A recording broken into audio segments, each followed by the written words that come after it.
വസന്തബാലൻ സംവിധാനം ചെയ്ത 2014 ഇറങ്ങിയ Tamil historical drama cinema Kaaviya Thalaivan ഒന്ന് ഡീകോഡ് ചെയ്യാൻ ശ്രമിച്ചതാണ്. ആദ്യമേ തന്നെ പറയട്ടെ, ഇതിലെ തമിഴ് ഭാഷ എനിക്ക് മനസ്സിലാക്കാൻ കുറച്ച് ബുദ്ധിമുട്ടായിരുന്നു. മാത്രമല്ല, ഇംഗ്ലീഷ് സബ്ടൈറ്റിൽ മിക്കയിടത്തും ഒരുപാട് അർത്ഥവ്യത്യാസങ്ങൾ ഉണ്ടായിരുന്നു താനും. കുറച്ച് സമയമെടുത്താണ് ഈ വീഡിയോ ചെയ്തിരിക്കുന്നത്. പൂർണ്ണമായും കാണാൻ ശ്രമിക്കൂ. സിനിമ ആരംഭിക്കുന്നത് തമിഴ് നാടക ചരിത്രത്തിലെ മഹാന്മാർക്ക് പ്രണാമം അർപ്പിച്ചുകൊണ്ടാണ്. തമിഴ് നാടകകലയുടെ സ്ഥാപകരിൽ ഒരാളായിരുന്ന തവത്തിരു ശങ്കരദാസ് സ്വാമികളാണ് ആദ്യത്തേത്. പ്രശസ്തമായ ബോയ്സ് കമ്പനി നാടക സംഘങ്ങളുടെ സ്ഥാപകൻ ഇദ്ദേഹമാണ്. 50ഓളം സംഗീത നാടകങ്ങൾ രചിക്കുകയും Tamil നാടകകലയിലെ അതികായന്മാരായ SG കിട്ടപ്പ, KB Sundarambal, MR Radha, TK Shanmugham തുടങ്ങിയവരുടെ ഗുരുവും ശങ്കരദാസ് സ്വാമികളായിരുന്നു. തൻ്റെ നാടകങ്ങളിലും തൻ്റെ ശിഷ്യരുടെ ജീവിതത്തിലും തമിഴ് നീതിശാസ്ത്രവും ധർമ്മബോധവും പൂർണ്ണമായും ഉൾക്കൊണ്ടിരിക്കണം എന്നും ശങ്കരദാസ് സ്വാമികൾക്ക് നിർബന്ധമുണ്ടായിരുന്നു. ഇത്രയധികം പറയാൻ കാരണം, സിനിമയിൽ നാസർ അവതരിപ്പിച്ചിരിക്കുന്ന കഥാപാത്രം തവത്തിരു ശിവദാസ് സ്വാമികളുടെ കഥാപാത്ര വിശേഷണങ്ങൾ ഇതുപോലെ തന്നെയാണ്. രണ്ടാമത്തേത് 100ഓളം നാടകങ്ങൾ രചിച്ചിട്ടുള്ള ആധുനിക തമിഴ് നാടകകലയുടെ പിതാവ് എന്നറിയപ്പെടുന്ന പമ്മൽ സംബന്ധ മുതലിയാരാണ്. സംഗീത നാടകങ്ങളിൽ നിന്നും സംഭാഷണങ്ങളും രംഗങ്ങളും അഭിനയങ്ങളും ഉൾപ്പെടുന്ന ആധുനിക നാടക രൂപത്തിലേക്കുള്ള മാറ്റം തുടങ്ങിയത് പമ്മൽ സംബന്ധ മുതലിയാരുടെ നാടകങ്ങളിലൂടെയായിരുന്നു. പിന്നീട് കാണിച്ചിരിക്കുന്നത് ഇന്ന് നമ്മൾ കാണുന്ന കേൾക്കുന്ന ലളിതമായ തമിഴ് ഭാഷയുടെ നവീകരണം നടത്തുകയും ആധുനിക തമിഴ് നാടക രചനാശാസ്ത്രത്തിൻ്റെ അടിസ്ഥാനമായ നാടകവിയൽ രചിക്കുകയും ചെയ്ത മദ്രാസ് ക്രിസ്ത്യൻ കോളേജ് പ്രൊഫസറായിരുന്ന VG സൂര്യനാരായണ ശാസ്ത്രിയുടെ ചിത്രമാണ്. ശേഷം മധുരൈ ഭാസ്കരദാസ് എന്ന ഭാസ്കരദാസ്. അദ്ദേഹം സ്വതന്ത്ര സമര പോരാട്ടങ്ങളുടെ കാലത്ത് ദേശഭക്ത നാടകങ്ങളും ഗാനങ്ങളും രചിച്ചിരുന്ന നാടക കവിയായിരുന്നു. 1920കളിലെ തമിഴ് നാടക ലോകത്തെ ഐതിഹാസിക രൂപമായിരുന്ന SG കിട്ടപ്പ എന്ന ഷെൻകോട്ട ഗംഗാധര കിട്ടപ്പ. ശങ്കരദാസ് സ്വാമികളുടെ ശിഷ്യനായിരുന്ന കിട്ടപ്പ 5ാമത്തെ വയസ്സ് മുതൽ നാടകങ്ങളിൽ അഭിനയിക്കുകയും വളരെ വേഗത്തിൽ പ്രശസ്തനാവുകയും ചെയ്ത വ്യക്തിയാണ്. തമിഴ് നാടകത്തിലെ ഇസയുലക മന്നൻ അഥവാ കിങ് ഓഫ് മ്യൂസിക്കൽ സ്റ്റേജ്, സംഗീതവേദിയിലെ രാജാവ് എന്നും ഗന്ധർവ കുരലോൻ അഥവാ വോയിസ് ഓഫ് സെലസ്റ്റിയൽ സിംഗർ, ഗന്ധർവ ശബ്ദത്തിനുടമ എന്നൊക്കെ അറിയപ്പെട്ടിരുന്നു. അവസാനമായി കാണിച്ചിരിക്കുന്നത് കൊടുമുടി കോകിലം KP സുന്ദരാമ്പാൾ എന്ന കൊടുമുടി ബാലാമ്പാൾ സുന്ദരാമ്പാൾ. SG കിട്ടപ്പയുടെ ഭാര്യയായിരുന്ന സുന്ദരാമ്പാൾ വല്ലിത്തിരുമണം, പവളക്കൊടി, ഹരിശ്ചന്ദ്ര തുടങ്ങിയ ആദ്യകാല തമിഴ് നാടകങ്ങളിലെ ശക്തമായ വേഷങ്ങൾ ചെയ്തിരുന്ന പ്രശസ്തിയായ വ്യക്തിയാണ്. കാവ്യ തലൈവനിൽ ഈ പറഞ്ഞ പ്രശസ്തരുടെയും അവരുടെ നാടകങ്ങളുടെയും റെഫറൻസുകൾ പലയിടത്തായി ആവർത്തിക്കപ്പെട്ടിട്ടുണ്ട്. ഇതിൽ കിട്ടപ്പ, സുന്ദരാമ്പാൾ എന്നിവരുടെ കഥയുമായി ഏറെ സാമ്യമുള്ളതാണ് സിദ്ധാർത്ഥ അവതരിപ്പിച്ച കാളിയുടെയും വേദിക അവതരിപ്പിച്ച വടിവാമ്പാളിൻ്റെയും കഥ. കാവ്യ തലൈവൻ എന്ന ടൈറ്റിലിൻ്റെ അർത്ഥം മഹാനായകൻ, മഹാനടികൻ എന്നൊക്കെയാണ്. ഒരു കാവ്യത്തിലെ നായകൻ എന്ന് മലയാളത്തിൽ തോന്നുമെങ്കിലും തമിഴ് അർത്ഥം വ്യത്യസ്തമാണ്. ഇനീഷ്യൽ ക്രെഡിറ്റ്സ് കാണിച്ചതിന് ശേഷം നാടകവേദിയുടെ അടുത്തേക്ക് ക്യാമറ നീങ്ങുന്ന രംഗം. വേദിയുടെ അരികിലായി നിലവിളക്കിൻ്റെ മുൻപിൽ ഒരു ഫോട്ടോ കാണാം. അത് തമിഴ് നാടക ആചാര്യനായിരുന്ന തമിഴ് നാടകകലയുടെ പിതാവായി അറിയപ്പെടുന്ന ശങ്കരദാസ് സ്വാമികളുടെ ചിത്രമാണ്. ഈ ചിത്രം നാടക ട്രൂപ്പിൻ്റെ അങ്ങിങ്ങായി പല രംഗങ്ങളിലും കാണാൻ കഴിയും. അതേ സീനിൽ ഇടത്തെ സൈഡിൽ ഒരു ബോർഡിൽ നാടകത്തിൻ്റെ പേരും മറ്റും ബന്ധപ്പെട്ട വിവരങ്ങളും എഴുതിയിട്ടുണ്ട്. അതിൽ നിന്നും നാടകത്തിൻ്റെ പേര് ഇലങ്കേശ്വരൻ എന്നാണെന്നും കാണാം. തമിഴിൽ ഇലങ്കേശ്വരൻ എന്നാൽ മലയാളത്തിൽ ലങ്കേശ്വരൻ എന്നാണ്. അതായത് നാടകം രാവണൻ്റെ കഥയാണ് എന്നർത്ഥം. വേദിയിൽ പശ്ചാത്തലത്തിൽ വെച്ചിരിക്കുന്ന ചിത്രത്തിലുള്ളത് ഹിന്ദു ദേവതയായ സരസ്വതിയാണ്. എല്ലാ കലാരൂപങ്ങളെയും സംരക്ഷിക്കുന്നത് സരസ്വതി ദേവിയാണെന്നാണ് കരുതപ്പെടുന്നത്. പക്ഷേ നാടകവേദിയിൽ സരസ്വതി ദേവിയുടെ ചിത്രം വയ്ക്കാൻ മറ്റൊരു കാരണം കൂടിയുണ്ട്. വാഗ്ദേവത എന്നും സരസ്വതി അറിയപ്പെടുന്നുണ്ട്. നാടകത്തിലാണെങ്കിൽ സംഭാഷണങ്ങളും പാട്ടുകളും ഒട്ടും കുറവല്ല. വാക്കുകൾ തെറ്റാതെയും വ്യക്തമായും പറയാൻ സരസ്വതി ദേവിയെ പ്രീതിപ്പെടുത്തേണ്ടതുണ്ട്. സരസ്വതി നാവിൽ വിളയാടുക എന്ന പ്രയോഗം കേട്ടിട്ടില്ലേ? അതുകൊണ്ടുകൂടിയാണ് സരസ്വതി ദേവിയുടെ ചിത്രം വെച്ചിരിക്കുന്നത്. സിനിമയിൽ ഉടനീളം നാടകങ്ങൾ അരങ്ങേറുന്ന സ്റ്റേജിന് അരികിലായി എപ്പോഴും ഈ ചിത്രങ്ങളും ആചാരങ്ങളും തുടർന്നിരിക്കുന്നത് വ്യക്തമായി കാണിച്ചിട്ടുണ്ട്. ബാലഷൺമുഖാനന്ദ നാടകസഭയുടെ ഒരു നാടകം അനിമേഷൻ രൂപത്തിൽ കാണിച്ചിട്ടുണ്ട് സിനിമയുടെ തുടക്കത്തിൽ. നാടകത്തിൻ്റെ പേര് ഒരു വശത്തായി കൊടുത്തിട്ടുണ്ട്, ശ്രീവല്ലി തിരുമണം. ശ്രീവല്ലിയുടെ കല്യാണം എന്നാണ് ഇതിനർത്ഥം. ഒരുപാട് ത്യാഗങ്ങൾ സഹിച്ച് ഹിന്ദു ദൈവമായ മുരുകനോടുള്ള തൻ്റെ പ്രണയം നേടിയെടുക്കുന്ന ശ്രീവല്ലി എന്ന ട്രൈബൽ പെൺകുട്ടിയുടെയും ശ്രീ മുരുകൻ്റെയും കഥയാണ് ഈ നാടകം പറയുന്നത്. എന്തുകൊണ്ടാണ് നാടകത്തിന് ശ്രീ മുരുകൻ തിരുമണം എന്ന് പറയാത്തതെന്നും ശ്രീവല്ലി തിരുമണം എന്ന് പറയുന്നതെന്നും ഒരു ചോദ്യമാണ്. കാരണങ്ങൾ പലതാണ്. 1. നാടകത്തിൻ്റെ കഥ പറയുന്നത് ശ്രീവല്ലിയുടെ ജീവിതത്തിലൂടെയും കാഴ്ചപ്പാടിലൂടെയുമാണ്. 2. ഹിന്ദു ദൈവമായ മുരുകൻ 2 വിവാഹം കഴിച്ചിട്ടുണ്ട്. അപ്പോൾ ശ്രീമുരുകൻ തിരുമണം എന്ന് പേരിട്ടാൽ ജനങ്ങൾക്ക് സംശയം വരും. 3. സ്ത്രീയുടെ പ്രണയത്തിനും അത് നേടിയെടുക്കാൻ നടക്കുന്ന പ്രയത്നങ്ങൾക്കും ഒരു കൊമേഴ്ഷ്യൽ മാർക്കറ്റ് ആ കാലത്ത് ഈ നാടക വ്യവസായത്തിൽ ഉണ്ടായിരുന്നു. അതിന് മറ്റുദാഹരണങ്ങളുണ്ട്. സീതാ കല്യാണം, മീനാക്ഷി തിരുമണം എന്നിങ്ങനെ. നാടകം നടക്കുന്ന തീയതിയും ആ ബോർഡിൽ കാണിച്ചിട്ടുണ്ട്. 1929 മെയ് 23. ഇതെടുത്തു പറയാൻ കാരണം തമിഴ് നാടക ചരിത്രത്തിലെ ഇത്തരം കൃത്യതയാർന്ന വിശദീകരണങ്ങൾ പൂർണ്ണമായും ഉൾക്കൊണ്ടിച്ചുകൊണ്ടാണ് സിനിമ ഓരോ ഘട്ടത്തിലും മുന്നേറുന്നത്. വർഷങ്ങൾക്ക് ശേഷം ഗോമതിയും കാളിയപ്പനും വളർന്നതിന് ശേഷവും നാടകസഭ ഇലങ്കേശ്വരൻ നാടകം കളിക്കുന്നുണ്ട്. നാടക വിളംബര ജാഥയിൽ വളരെ കളർഫുള്ളായ നാടകത്തിലെ എല്ലാ പ്രധാന കഥാപാത്രങ്ങളെയും അണിനിരത്തിയാണ് വിളംബരയാത്ര. അതിനോടൊപ്പം നാടകത്തിൻ്റെ നോട്ടീസും പിടിച്ച് നാടക സംഘത്തിലെ ഒരാൾ നിൽക്കുന്നുണ്ട്. അതിൽ നാടകത്തിൻ്റെ പേരും രാവണനായി അഭിനയിക്കുന്ന പ്രധാന അഭിനേതാവിനെയും ഫോട്ടോയും പേരും വെച്ച് കാണിച്ചിട്ടുണ്ട്. Mister SV ഭൈരവസുന്ദരം. വിളംബര ജാഥ പോകുന്ന വണ്ടിയിൽ മുകളിലായി വെച്ചിരിക്കുന്നത് ഇന്ത്യൻ നാട്യശാസ്ത്രത്തിൻ്റെ പിതാവായ ഭരതമുനിയുടെ രൂപമാണ്. ഇലങ്കേശ്വരൻ നാടകം നടക്കുന്ന രംഗം, ഗോമതിയും കാളിയും തമ്മിലുള്ള സംഭാഷണം. ഈ രംഗത്തിൽ നിന്നുമാണ് പ്രേക്ഷകന് ഈ രണ്ട് കഥാപാത്രങ്ങൾ തമ്മിലുള്ള അന്തരം മനസ്സിലാവുക. സ്റ്റേജിൽ രാവണനായി അഭിനയിച്ച് സദസ്സിൻ്റെ കയ്യടികൾ വാങ്ങുന്ന ഭൈരവസുന്ദരത്തെ പോലെ ഒരിക്കൽ ഒരു പ്രശസ്തനായ നടനാവണം എന്നാണ് ഗോമതിയുടെ ആഗ്രഹം. എന്നാൽ സ്റ്റേജിൽ രാവണൻ്റെ കണ്ണീർ കാണുമ്പോൾ കൈയടിക്കുകയല്ല വേണ്ടത്, ആ രാവണനെ വണങ്ങുകയാണ് പ്രേക്ഷകർ ചെയ്യേണ്ടത് എന്നാണ് കാളിയുടെ പക്ഷം. കാരണം അവിടെയാണ് രാവണൻ്റെ യഥാർത്ഥ വികാരങ്ങൾ പ്രേക്ഷകനിലേക്ക് എത്തൂ എന്നാണ് കാളി പറയുന്നത്. അതാണ് യഥാർത്ഥ അഭിനയം. കാളിയുടെ ആഗ്രഹം തൻ്റെ ഗുരുനാഥനായ ശിവദാസ് സ്വാമികളെ പോലെ ഒരിക്കലെങ്കിലും നാടക സദസ്സിൽ അഭിനയിക്കാൻ കഴിയണം എന്ന് മാത്രമാണ്. ഗോമതി നാടകകലയിൽ ഒരുപാട് ആളുകളാൽ അറിയപ്പെടണം എന്ന് ആഗ്രഹിക്കുമ്പോൾ നല്ലൊരു നടനായി സ്വയം മാറണമെന്ന് മാത്രം ആഗ്രഹിക്കുന്ന കാളി. രണ്ടുപേരും ഒരു ഗുരുവിൻ്റെ പ്രിയ ശിഷ്യർ. ഇതിലൊരു പ്രധാന കാര്യം കാളി പറയുന്നത് രാവണൻ്റെ കണ്ണീർ കാണുമ്പോൾ പ്രേക്ഷകർ വണങ്ങുകയാണ് വേണ്ടത് എന്നാണ്. നമ്മൾ കേട്ടിട്ടുള്ള രാമായണത്തിലെ രാവണൻ ക്രൂരനായിരുന്നു എങ്കിൽ ഇലങ്കേശ്വരൻ എന്ന തമിഴ് നാടകത്തിൽ രാമായണത്തെ പൂർണ്ണമായും രാവണൻ്റെ കാഴ്ചപ്പാടിലാണ് പറയുന്നത്. അവിടെ രാവണൻ്റെ വൈകാരികമായ തലവും ഭക്തിയും വിശ്വാസവും എല്ലാം കാണിക്കുന്നുണ്ട്. അത് കാണുന്ന പ്രേക്ഷകർ മാറി ചിന്തിക്കുകയാണ് വേണ്ടിയിരുന്നത്. എന്നാൽ ഇവിടെ രാവണനെ കണ്ട് സദസ്സ് കൈയടിക്കുകയാണ്. പ്രേക്ഷകനിലേക്ക് ആ വികാരം എത്തിക്കാൻ കഴിഞ്ഞില്ല എന്നർത്ഥം. തിരുപ്പുകഴിലെ ഒരു കവിതാഭാഗവും അതിൻ്റെ വ്യത്യസ്തങ്ങളായ അർത്ഥവും സിനിമയിൽ വലിയ വഴിത്തിരിവാകുന്നുണ്ട്. അതൊന്ന് നോക്കാം. 15-ാം നൂറ്റാണ്ടിൽ തമിഴ്നാട്ടിലെ തിരുവണ്ണാമലയിൽ ജീവിച്ചിരുന്ന ഭക്തകവി അരുണഗിരിനാഥർ ക്ലാസിക്കൽ തമിഴിൽ എഴുതിയ മുരുക ഭക്തി സൂക്തങ്ങളാണ് തിരുപ്പുകൾ. അരുണഗിരിനാഥരുടെ കഥ തമിഴ് സംസ്കാരത്തിൽ തന്നെ വളരെ പ്രശസ്തമായ ആത്മീയ പരിവർത്തന യാത്രയുടെ കഥ കൂടിയാണ്. ശിവഭക്ത കുടുംബത്തിൽ ജനിച്ച അരുണഗിരിനാഥരെ നന്നേ ചെറുപ്പത്തിൽ അച്ഛനും അമ്മയും മരിച്ചുപോയിരുന്നു. വളർത്തിയതും പഠിപ്പിച്ചതുമൊക്കെ ചേച്ചിയായിരുന്നു. ബുദ്ധിമാനായിരുന്നിട്ട് കൂടി യൗവനത്തിൽ നർത്തകരുടെയും വേശ്യകളുടെയും കൂടെ ജീവിച്ച അരുണഗിരി ഒരു നാൾ ശാരീരികമായും മാനസികമായും തൻ്റെ ജീവിതത്തിനോട് വിരക്തി തോന്നുന്ന ഘട്ടത്തിൽ എത്തുകയും ചെയ്ത തെറ്റുകൾക്ക് എങ്ങനെ പ്രായശ്ചിത്തം ചെയ്യുമെന്നറിയാതെ ആത്മഹത്യക്ക് തയ്യാറെടുക്കുന്നു. തിരുവണ്ണാമലയിലെ ശിവപാർവതി ക്ഷേത്രമായ അരുണാചലേശ്വർ ക്ഷേത്രത്തിൻ്റെ ഗോപുര മുകളിൽ നിന്നും അദ്ദേഹം താഴേക്ക് ചാടി. ആ വീഴ്ചയിൽ ശ്രീമുരുക ഭഗവാൻ അരുണഗിരിയെ രക്ഷിച്ച് ശാരീരികവും മാനസികവുമായി സൗഖ്യം തിരികെ നൽകി. മുരുകൻ അരുണഗിരിനാഥരുടെ ചെവിയിൽ ഒരു ദൈവിക മന്ത്രം ഓതിയെന്നും അതേ തുടർന്ന് അരുണഗിരിക്ക് സംഗീതകലകളിൽ പ്രാവീണ്യം ലഭിച്ചുവെന്നാണ് കഥ.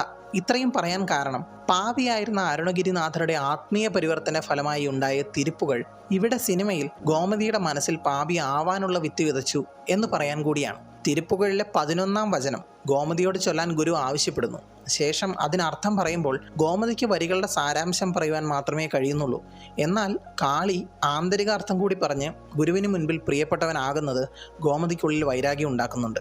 മറ്റുള്ളവരുടെ കയ്യടികൾ ആഗ്രഹിക്കുന്ന ഒരു മികച്ച നാടക നടനാവണം എന്ന ആഗ്രഹവുമായി ജീവിക്കുന്ന ഗോമതിയെ മറ്റുള്ളവരുടെ മുൻപിൽ വെച്ച് അപമാനിച്ചതും ഗോമതിയിൽ വിദ്വേഷം ഉണ്ടാക്കിയിട്ടുണ്ട്.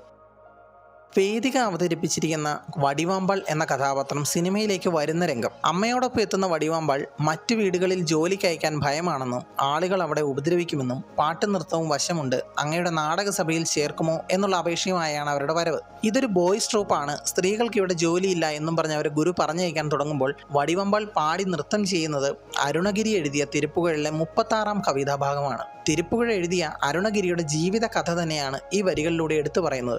ലളിതമായി പറഞ്ഞാൽ ഈ വരികളുടെ അർത്ഥം ഇങ്ങനെയാണ്: ധർമ്മത്തിൻ്റെ പാതയിൽ നിന്നും വ്യതിചലിച്ച് സ്ത്രീകളെ കാമത്തോടു കൂടി മാത്രം കണ്ടിരുന്ന ഒരു ദരിദ്രനായ മൂഢനായിരുന്നു ഞാൻ.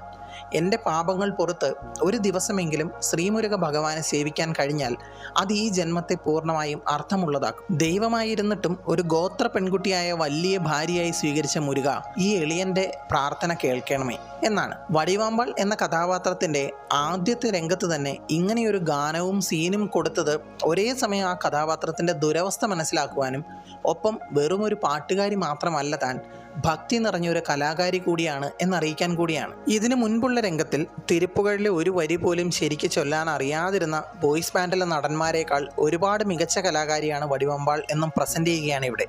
അതും വളരെ കോംപ്ലിക്കേറ്റഡായ കോംപ്ലക്സ് റിഥം നിറഞ്ഞു നിൽക്കുന്ന തിരുപ്പുകൾ മോഹനരാഗത്തിൽ പാടി അഭിനയിക്കുക. ഒരു സ്ട്രോങ് ക്യാരക്ടറാണ് വടിവമ്പാൾ എന്ന് ഇൻട്രൊഡ്യൂസ് ചെയ്യുന്ന രംഗം. വേദിക എത്ര മനോഹരമായാണ് ഈ രംഗം അഭിനയിച്ചിരിക്കുന്നത് എന്ന് നമുക്ക് കാണാവുന്നതാണ്. ഒപ്പം AR റഹ്മാൻ്റെ മ്യൂസിക്കിൽ വാണി ജയറാം പാടിയിരിക്കുന്നത് സിനിമയിലെ തന്നെ ഏറ്റവും മനോഹരമായ രംഗങ്ങളിൽ ഒന്നാണ് എല്ലാ അർത്ഥത്തിലും വടിവാമ്പാളുടെ ഇൻട്രൊഡക്ഷൻ സീൻ. രംഗമയെ കളിയാക്കി കാളിയും കൂട്ടരും ചെയ്യുന്ന നാടകത്തിൻ്റെ പേര് കദംബമാലൈ എന്നാണ്. തമിഴിൽ കദംബമാലൈ എന്നാൽ വ്യത്യസ്തങ്ങളായ ഒരുപാട് പൂക്കൾ ചേർത്ത് തയ്യാറാക്കുന്ന മാല എന്നാണ് അർത്ഥം. നാടകത്തിലേക്ക് വരുമ്പോൾ ഒന്നിലധികം ആശയങ്ങളുള്ള ഒരു നാടകമാണിത്. അതായത് കോമഡി, ആക്ഷൻ, റൊമാൻസ്, അങ്ങനെ. രംഗമയെ കളിയാക്കി ഡാൻസ് കളിക്കുന്ന കാളിയുടെ വേഷങ്ങൾ മാറുന്നത് കദംബമാലയിലെ ഓരോ കഥകൾക്കനുസരിച്ചാണ്. അതായത് ഒരു നാടകത്തിനിടെ റൊമാൻറ്റിക് കോമഡി സോങ് സീക്വൻസിൽ നായകൻ്റെ വേഷങ്ങൾ മാറുന്നത് ലോജിക്കലി ശരിയാണെന്ന് തോന്നിക്കാൻ വേണ്ടി നാടകത്തിൻ്റെ പേര് തന്നെ അതിനനുസരിച്ച് കൊടുത്തു എന്നർത്ഥം. ഗുരു ശിവദാസ സ്വാമികളുടെ മരണശേഷം ഗോമതി നാടക കമ്പനി ഏറ്റെടുത്ത് നടത്തുന്നു. തുടർന്ന് നടക്കുന്ന നാടകങ്ങളിൽ സ്റ്റേജിൽ വെച്ചിരിക്കുന്ന ഫോട്ടോ ഗുരു ശിവദാസ സ്വാമികളുടേതാണ്. ആരാണോ നാടക കമ്പനി നടത്തുന്നത് അവരുടെ ഗുരുക്കന്മാരുടെ ചിത്രമാണ് വയ്ക്കുക. മാത്രമല്ല നാടകസഭയുടെ പേരും മാറിയിട്ടുണ്ട്. ശ്രീ ബാലമുരുകൻ നാടകസഭ എന്നായിരുന്ന പേര് ഇപ്പോൾ അറിയപ്പെടുന്നത് ശ്രീ ശിവദാസ സ്വാമികൾ നാടകസഭ എന്നാണ്. ഗോമതി തൻ്റെ ഗുരുവിനെ ദൈവതുല്യനായാണ് കാണുന്നതെന്നും ഇതിലൂടെ വ്യക്തമാവുകയാണ്. തുടർന്ന് കഥ നീങ്ങുന്നത് ഗോമതിക്ക് ലഭിച്ച സൽപ്പേരുകളെല്ലാം കാളി മൂലം നഷ്ടപ്പെടുന്നതും അസൂയയുടെയും കോപത്തിൻ്റെയും വികാരത്തിൽ ഒരവസരത്തിൽ ഗോമതി കാളിയെ വെടിവെച്ച് കൊല്ലുന്നതും തുടർന്ന് തൻ്റെ തെറ്റുകൾ തിരിച്ചറിഞ്ഞ് അതിനു പ്രായശ്ചിത്തമെന്നോണം സ്വയം ജീവൻ വെടിയുന്ന ഗോമതിയിലൂടെയുമാണ്. ശിവദാസ് സ്വാമികൾ, ഗോമതി നായകം, കാളിയപ്പൻ എന്നിവരെ യഥാക്രമം ദ്രോണർ, അർജുനൻ, ഏകലവ്യൻ എന്നിങ്ങനെ നിർവചിച്ച് ഒരുപാട് നിരൂപണങ്ങൾ കണ്ടിരുന്നു. പക്ഷേ അതൊരു അപൂർണമായ വിലയിരുത്തലായാണ് എനിക്ക് തോന്നിയത്. വളരെ റിയലിസ്റ്റിക് ആയ 1920കളിൽ നടന്നു വന്നിരുന്ന നാടകകലയുടെ പശ്ചാത്തലത്തിൽ പറയുന്ന കാവ്യതലൈവനിലെ ഓരോ കഥാപാത്രങ്ങളും ഒന്നിലധികം ചരിത്ര, ആത്മീയ, ഇതിഹാസ നായകന്മാരുടെ കൂടിച്ചേർന്നുള്ള സ്വഭാവ സവിശേഷതകൾ ഉള്ളവരാണ്. ഒരു ഉദാഹരണം നോക്കുക. ഗോമതിയുടെയും കാളിയുടെയും ചെറുപ്പകാലം. മറ്റുള്ളവർ അനാഥൻ എന്ന് പറഞ്ഞ് കളിയാക്കിയിരുന്ന കാളിയെ അവരിൽ നിന്ന് സംരക്ഷിച്ച് സ്വന്തം അനുജനെ പോലെ കൂടെ നിർത്തിയ, മറ്റുള്ളവരെക്കാൾ കാളിയെ സ്നേഹിച്ച ഗോമതി, മറ്റുള്ളവർ സൂതപുത്രൻ എന്ന് പറഞ്ഞ് കളിയാക്കിയിരുന്ന കർണനെ കൂടെ നിർത്തിയ ദുര്യോധനെ അല്ലാതെ മറ്റാരെയാണ് അടയാളപ്പെടുത്തുന്നത്? ഇതൊരു ഉദാഹരണം മാത്രമാണ്. സ്വതസിദ്ധമായ കഴിവുകളുള്ള, അനായാസമായി വേഷങ്ങളിലേക്ക് പകർന്നാടാൻ കഴിയുന്ന, മറ്റുള്ളവരുടെ ഹൃദയം കവരുന്ന, സ്ത്രീകളാൽ ആകർഷിക്കപ്പെടുന്ന, എന്നാൽ നിബന്ധനകൾ മറികടക്കുന്ന കാളിയിൽ ഹിന്ദു ദൈവമായ ശ്രീകൃഷ്ണനെയും നമുക്ക് കാണാൻ കഴിയും. സ്വാതന്ത്ര്യ സമര പോരാട്ടങ്ങളിൽ പങ്കെടുത്ത് ശിക്ഷ ഏറ്റുവാങ്ങിയിട്ടും തുടർന്നും തൻ്റെ ആദർശങ്ങളിൽ ഉറച്ചു നിൽക്കുന്ന ഭക്ത പ്രഹ്ലാദനായും തൻ്റെ സഹോദരൻ്റെ കൈകൊണ്ട് അധാർമികമായി കൊല്ലപ്പെടേണ്ടി വന്ന കാളി കർണനാവുമ്പോൾ ഗോമതി അർജുനനായി മാറുന്നു ആ നിമിഷം. ഒരു ജ്യേഷ്ഠ സഹോദരനായ ദുര്യോധനിൽ മാത്രം ഒതുങ്ങുന്നതല്ല ഗോമതി. ഒരിക്കൽ പോലും വടിവാമ്പാളിനെ ഗോമതി മോശമായി സമീപിച്ചിട്ടില്ല. തൻ്റെ നാടകസഭയുടെ വളർച്ചയുടെ ഓരോ ഘട്ടത്തിലും വടിവിനെ കൂടെ നിർത്തുകയേ ചെയ്തിട്ടുള്ളൂ. അത്രയധികം സ്നേഹിച്ചിരുന്നു. ഓരോ അവസരങ്ങളും അവൾക്ക് കൂടി ഗുണപ്രദമാകുന്ന രീതിയിൽ മാറ്റിയിരുന്നു. എന്നിട്ടും സീതയെ നഷ്ടപ്പെട്ട രാവണനാണ് ഗോമതി. പക്ഷേ തൻ്റെ പൂർണ്ണമായ കഴിവുകൾ എന്തെന്ന് തിരിച്ചറിയാതെ മറ്റൊരാളെ തൻ്റെ എതിരാളിയായി കരുതി അഹംഭാവം നിറഞ്ഞ ജീവിതത്തിലൂടെ നീങ്ങി അധപ്പതിച്ച അതേ രാവണനും ഗോമതിയിലുണ്ട്.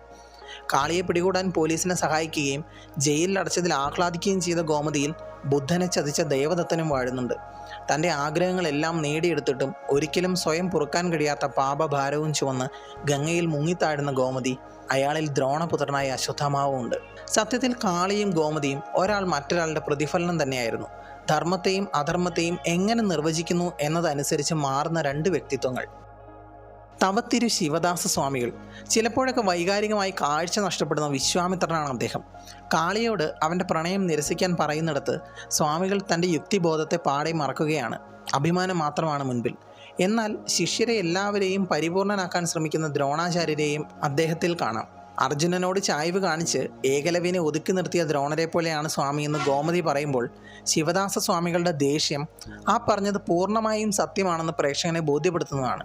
തിരുപ്പുകഴിൻ്റെ അർത്ഥം രണ്ട് വിധത്തിൽ ഉണ്ടായിരുന്നിട്ടും ഒരാൾ പറഞ്ഞതിന് കൂടുതൽ പരിഗണന നൽകി സംസാരിക്കുന്നത് പോലും ഒരു ശിഷ്യനോടുള്ള ചായ്വ് തന്നെയാണ്.